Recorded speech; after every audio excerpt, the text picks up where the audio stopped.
Early 20वीं century में India British colonial rule के under था।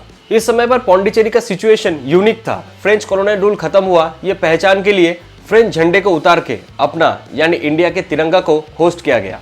पौंडीचेरी, जो अभी पुदुचेरी नाम से जाना जाता है, जो साउथ ईस्टर्न कोस्ट की तरफ इंडिया का एक यूनियन टेरिटरी है। इसका unique history, French colonial heritage और इंडिया का इन्फ्लुएंस का मिला हुआ एक जगह है। पौंडीचेरी कैसे इंडिया का हिस्सा बन गया, ये इंडिपेंडेंस का एक इंटरेस्टिंग स्टोरी है। दोस्तों, अगर आप लोगों को ऐसे वीडियोस देखना पसंद है तो इस चैनल को जरूर फॉलो या सब्सक्राइब कीजिएगा, और अगर आप ऑलरेडी कर चुके तो आप लोगों को बहुत बहुत धन्यवाद।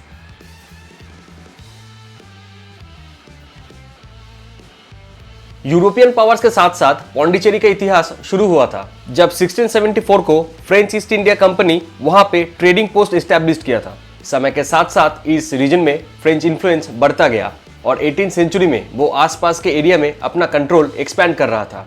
पौंडीचेरी को कैपिटल बनाकर फ्रेंच इंडिया का फ्रेंच कॉलोनियल टेरिटरी बनाना था। पौंडीचेरी में फ्रेंच कॉलोनियल रूल करीब 3 सेंचुरीज तक चलता रहा, जो इस रीजन पर कल्चर, आर्किटेक्चर और एडमिनिस्ट्रेशन को एस्टैब्लिश किया। पौंडीचेरी अपना डिसेंट फ्रेंच क्वार्टर्स के लिए जाना जाता था, साथ में सड़कों का फ्रेंच नाम और कॉलोनियल स्टाइल बिल्डिंग्स भी है। इसके बाद शुरू होता है इंडिपेंडेंस का मूवमेंट। अर्ली 20वीं सेंचुरी में इंडिया ब्रिटिश कॉलोनियल रूल के अंडर था और इंडिपेंडेंस का स्ट्रगल यानी आज़ादी की मांगे बहुत जोरों से शुरू हो गया था। महात्मा गांधी, जवाहरलाल नेहरू और बाकी नेताओं ने सेल्फ रूल मूवमेंट को लीड कर रहे थे। इंडिया का इंडिपेंडेंस मूवमेंट और मजबूत होने के साथ साथ प्रिंसली स्टेट्स और कॉलोनियल टेरिटरी को फ्यूचर को लेकर सवाल उठने लगे। इंडियन नेशनल कांग्रेस इंडिपेंडेंस के लिए लड़ने वाले लीडिंग पॉलिटिकल पार्टी था, जो ब्रिटिश रूल से मुक्त अखंड भारत की सपना देखता था।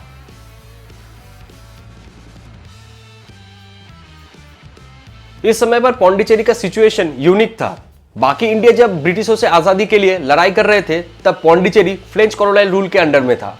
जो भी हो, आने वाले इंडिया की इंडिपेंडेंस के साथ साथ पौंडीचेरी के लोग भी इंडियन यूनियन से जुड़ने की सपना देखते थे।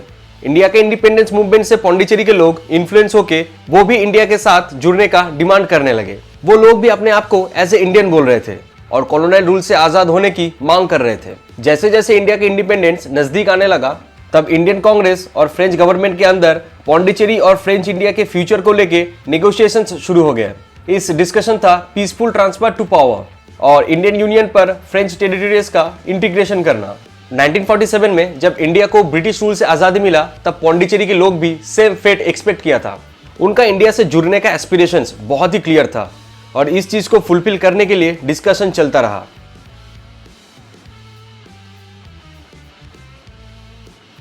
आखिर में 1954 को कई साल तक चलता रहा नेगोशिएशंस और डिस्कशन के बाद इंडिया और फ्रेंच गवर्नमेंट के बीच में एक ट्रीटी बना, जो ट्रीटी ऑफ सिसन नाम से जाना जाता है।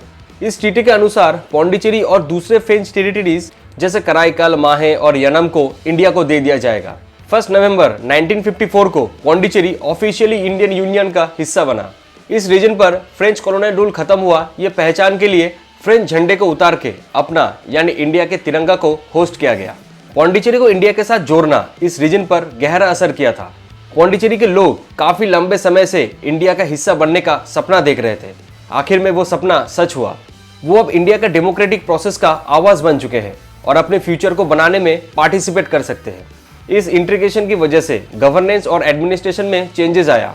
पौंडीचेरी दूसरे फ्रेंच टेरिटरीज के साथ इंडिया का यूनियन टेरिटरी बन गया, जिनका अपना लेजिस्लेटिव असेंबली यानी विधानसभा और चीफ मिनिस्टर भी है। इस रीजन पर कल्चरल आइडेंटिटी फ्रेंच और इंडियन दोनों से ही इन्फ्लुएंस्ड है। आज पौंडीचेरी यूनिटी और डाइवर्सिटी का एक सिंबल के रूप में खड़ा है, जो इंडियन कल्चर और हिस्टोरिकल हेरिटेज का रिच टेपेस्ट्री को रिफ्लेक्ट करता है। पौंडीचेरी को इंडिया में इंटीग्रेशन इंडिया का हिस्ट्री का इंपॉर्टेंट चैप्टर बन के रह गया है।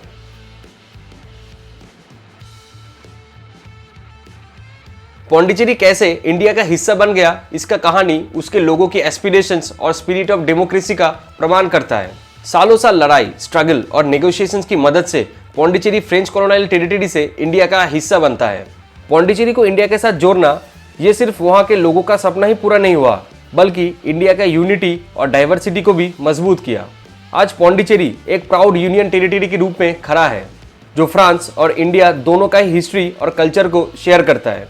कॉलोनियलिज्म से डेमोक्रेसी का जर्नी उन सबको इंस्पायर करता है जो सेल्फ डिटर्मिनेशन और फ्रीडम के लिए लड़ाई करता है। उम्मीद है इस वीडियो से आप लोगों को थोड़ा बहुत कुछ पता चला। अगर मैंने कोई भी चीज़ मिस कर दिया या ठीक से नहीं बताया तो आप लोग कमेंट बॉक्स में ज़रूर बताइएगा। क्योंकि ऐसे ही हम सभी एक दूसरे की मदद से बेहतर बन सकते हैं। वीडियो अच्छा लगा तो लाइक कीजिए और अपने दोस्तों के साथ शेयर कीजिए और इस चैनल को फॉलो या सब्सक्राइब जरूर कीजिए। मिलते हैं अगले वीडियो में। धन्यवाद आप सबको।